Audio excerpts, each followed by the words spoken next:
The damage and starting to clean up in Southern California. Tropical storm Hilary bringing rain and wind to the area. And now you can see the flooding in Riverside County. This drone video taken just this morning at a mobile home park. Look, there's like a river between those homes. Rain has ended in the area, but people are continuing to feel the impacts, from muddy and flooded roads, as you saw, to canceled school days, to even flight delays. Thanks for joining us this noon hour. I'm Lisa Gonzalez. So we want to show you another view of the roads in Riverside County. Look at how washed out this is. The water and mud on this stretch of road today. Other drivers making their way through the flooded streets very slowly. Some trucks had enough clearance to get through, but it looks like very dangerous for some of those lower cars and sedans. Other parked cars didn't escape the damage. Look at this large tree that landed right on top of two cars in Sun Valley. Doesn't look like a home. That doesn't look like the home was damaged, but just those vehicles right outside. And as the remnants from Hilary moved north, the storm system brought moisture with it. We saw some rain in our area, just a little bit. This was as the sun came up in Placer County on Auburn Folsom Road and Cedar Oaks Drive. We've got live team coverage for you on the cleanup efforts and impacts from the storm from Southern California, Northern California, the wet weather that we're seeing. NBC's Jay Gray, we're going to begin with him. He is live for us in Santa Clarita. So Jay, what are the road crews working on there? Yeah, Lisa, it's been a long job here. We got here around midnight. They're still at it, and it's all because of the rushing water. If you take a look behind me, they are dealing with what is a road that collapsed, and then as a result of that, they had a ruptured gas line. So they're working at both ends of this roadway and trying to get that patched and get things back in order here. And as you've been talking about, as we've all been talking about over the last 12 to 24 hours, it's the kind of damage that stretches across the entire strike zone. We have seen in this area, Santa Clarita, people starting to get back out and kind of investigate and see what's going on, and I'm sure that's the case across the strike zone. The good news is it stopped raining this morning, still a bit overcast, but believe it or not, there was a short time period when we saw some blue skies here. If you'd told me at midnight we'd see that this early, I would have told you there's no way. But it has. There's still running areas, running water in some of the areas here. And of course, down power lines and trees are also a big issue. But right now, these teams seem to be making some progress. And again, they've been at it for quite some time, Lisa. They absolutely have. And it doesn't help that we had an earthquake in the area over the weekend, Jay. Yeah, how amazing is that? Only California, right? You've got a tropical storm, which is rare on its own, and then throw into the mix a 5.1 magnitude earthquake. Now, seismologists tell us that the two aren't combined, that there's no correlation there, that it just happens to be a freak coincidence.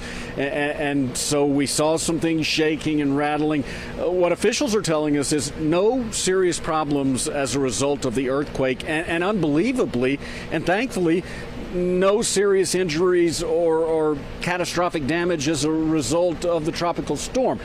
Now, they are warning we're not out of the woods just yet. They're urging everyone, take your time. Don't go into areas like this one and others where there have been problems, and that there's still some settling going on, especially in some of the wildfire-scarred hills. They still say there's a potential over the next 48 hours for mudslides, for rock slides. And then in the water that's gathered, they warn that you don't know what's in that water. Best thing to do is stay away, let it all drain out, and then move forward.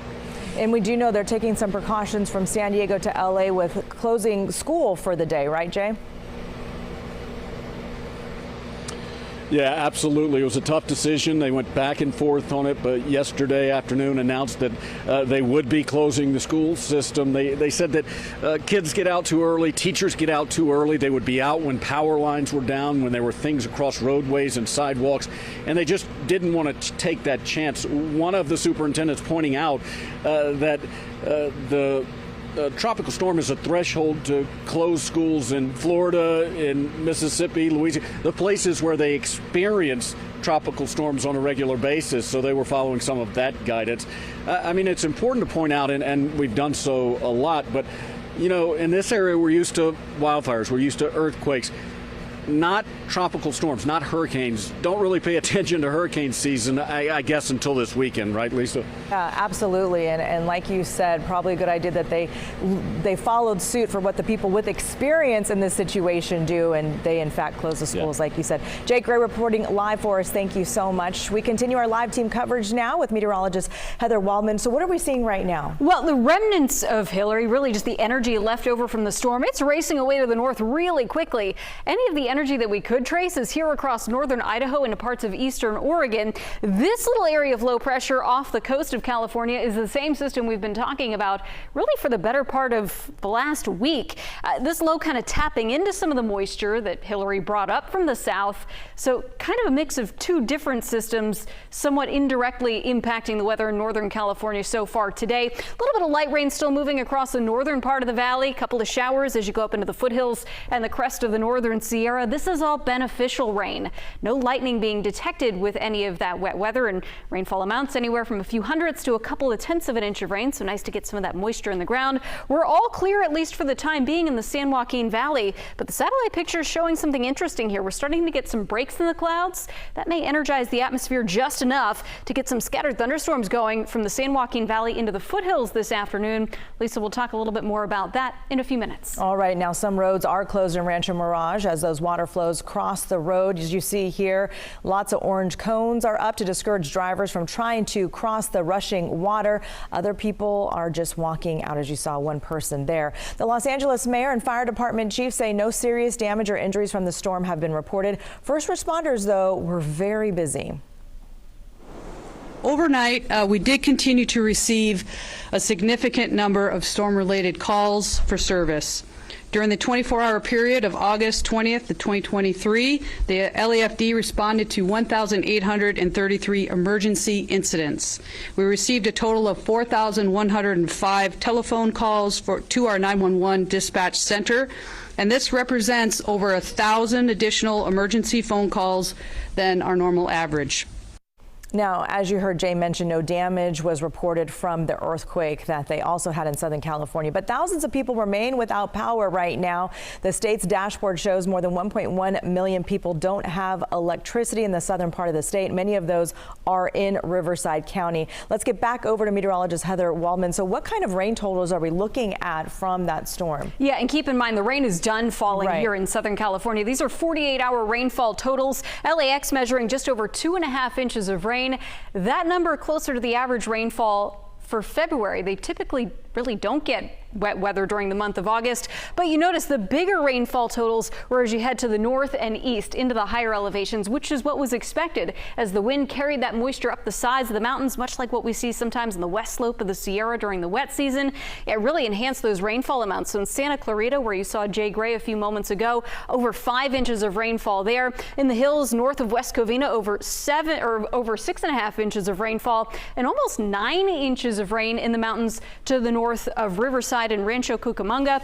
Palm Springs reporting over 3 inches of rain over the past 2 days. The biggest total we've seen in this particular area was on the peak of Mount San Jacinto, where rainfall totals over 10 inches of rain. So yeah, Lisa, impressive totals any time of the year. Absolutely, more than 10 inches. Wow. All right, thank you. And that storm has had an impact on travelers, even here in Northern California. Some flights that were supposed to depart from Sacramento were canceled or delayed. Most of them were on time or delayed just slightly this morning, but there were some that were completely canceled. Flight status boards at the airport showed flights scheduled to go places like San Diego, Burbank, Las Vegas, and Phoenix were all canceled. A majority of those canceled flights are through Southwest Airlines. As we continue to track this weather for you, what you can expect to see in your community, make sure you download the KCRA3 app. It is free, and enable those push alerts so you get breaking news updates sent straight to your phone.